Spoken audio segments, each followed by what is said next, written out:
দ্বিতীয় টি-20তে আজ পাকিস্তানের বিপক্ষে মাঠে নামবে স্বাগতিক বাংলাদেশ। ম্যাচ জিতলেই সফরকারী পাকিস্তানের বিপক্ষে দ্বিতীয়বারের মতো এই ফরম্যাটে জয় নিশ্চিত হবে টাইগারদের। মিরপুরের হোম অফ ক্রিকেটে ম্যাচ শুরু হবে সন্ধ্যা 6টায়। মিরপুরে বাংলাদেশ ও পাকিস্তান সিরিজ দিয়ে আবারও আলোচনায় 22 গজ। পাকিস্তান কোচের অভিযোগের পাল্টা জবাব বাংলাদেশ ব্যাটার পারভেজ ইমনের। এই দুইজনের আলোচনায় বোঝা যায় উইকেট নিয়েও শুরু হয়েছে প্রতিদ্বন্দ্বিতা। এমন কিছু তো ফিল হয়নি, কারণ হচ্ছিল আপনি যদি দেখেন আমরা 110 রান করছি, 16 বার করছি না, 16 বারে করছি। সো আমরা যদি 20 ওভারও খেলতাম তাহলে 160 এখানে করতে পারতাম। আমি মনে করি এটি কারোর জন্যই আদর্শ নয়। দলগুলো এশিয়া কাপ ও টি-20 বিশ্বকাপের জন্য প্রস্তুতি নেওয়ার চেষ্টা করছে, এটি গ্রহণযোগ্য নয়।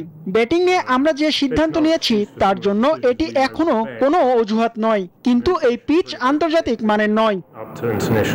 মঙ্গলবার দিবারাত্রির ম্যাচে জয় পেলে পাকিস্তানের বিপক্ষে সিরিজ জয় নিশ্চিত হবে টাইগারদের।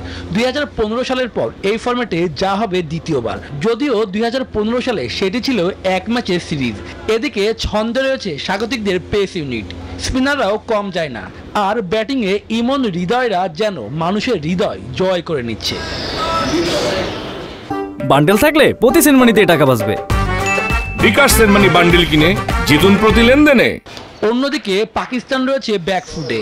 ব্যাটিং, বোলিং ও ফিল্ডিং 3 বিভাগে বড্ড সাদামাটা তারা।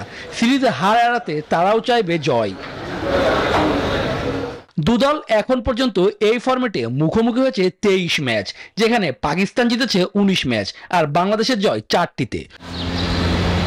শুভদেবনাথ, নিউজ 24, ঢাকা।